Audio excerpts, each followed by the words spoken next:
თავი მე-6. ჩაიკეტა ერიხონი და ჩაკეტილი იყო ისრაელიანთათვის. ვერვინ გამოდიოდა იქიდან და ვერვინ შედიოდა იქ. უთხრა უფალმა იესოს: დამაცადე, ხელში ჩაგაგდებინებ ერიხონს, მის მეფეს და მებრძოლებს. ირგვლივ შემოუარეთ ქალაქს ყველამ, ვისაც ბრძოლა შეუძლია. ერთხელ დაარტყით წრე, ასე აკეთეთ 6 დღის მანძილზე. 7 მღვდელმა ატაროს ვერძის რქის 7 ბუკი კიდობნის წინ. მე-7 დღეს 7 გზის შემოუარეთ ქალაქს და მღვდლებმა სცენ ბუკებს. როცა ჩაბერავენ ვერძის რქას და გაისმება ბუკის ხმა, დასცეს დიდი ყიჟინა მთელმა ერმა და იქვე ჩაიქცევა ქალაქის კედლები და ავა ხალხი ქალაქში თითოეული თავის გზით. დაიბარა იესონავესზე მღვდლები და უთხრა მათ: აიღეთ აღთქმის კიდობანი. 7 მღვდელმა კი ვერძის რქის 7 ბუკით ხელში იაროს კიდობნის წინ. უთხრა ერს: წადით და გარშემოუარეთ ქალაქს. იარაღდასხმულებმა უფლის კიდობნის წინ იარონ. როგორც კი ეს უთხრა ერს იესომ, ბუკს ასცა 7 მღვდელმა, რომელთაც უფლის წინ მიქონდათ ვერძის რქის 7 ბუკი. უფლის აღთქმის კიდობანი უკან მიჰყვებოდა მათ. იარაღდასხმულნი წინ უძღოდნენ მღვდლებს, რომელნიც ბუკებს აყვირებდნენ, ხოლო უკანანი მისდევდნენ კიდობანს და გზადაგზა ბუკებს აყვირებდნენ. ხალხს ასე უბრძანა იესომ: ნუ დასცემთ ყიჟინას და ხმას ნუ გაიღებთ. სიტყვა არ დაგცდეთ ბაგიდან იმ დღემდე, ვიდრე არ გეტყვით, დაეცით მეთქი ყიჟინა და თქვენც დასცემთ ყიჟინას. შემოუარა უფლის კიდობანმა ქალაქს, დაარტყა ერთი წრე, დაბრუნდა ბანაკში და ბანაკში დაიღამა. ადგა დილა ადრიანად იესო და წაიღეს მღვდლებმა უფლის კიდობანი. 7 მღვდელი, რომელთაც მიჰქონდათ უფლის კიდობნის წინ ვერძის რქის 7 ბუკი, გზადაგზა აყვირებდა ბუკს. იარაღდასხმულნი წინ მიუძღოდნენ მათ, ხოლო უკანანი უფლის კიდობანს მიჰყვებოდნენ და გზადაგზა აყვირებდნენ ბუკს. მეორე დღესაც ერთ გზის შემოუარეს ქალაქს და დაბრუნდნენ ბანაკში. ასე აკეთებდნენ 6 დღეს.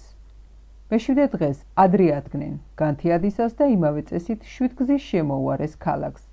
მხოლოდ ამ დღეს შემოუარეს 7 ჯერ ქალაქს.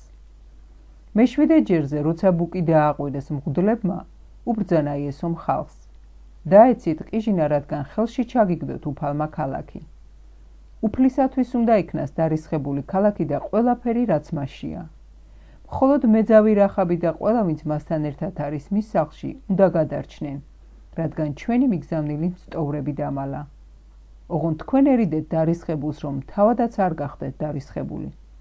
არაფერი აიღოთ დარისხებულიდან, რომ შეჩვენებას არ მისცეთ ისრაელის ბანაკი და უბედურება არ დაატეხოთ თავზე.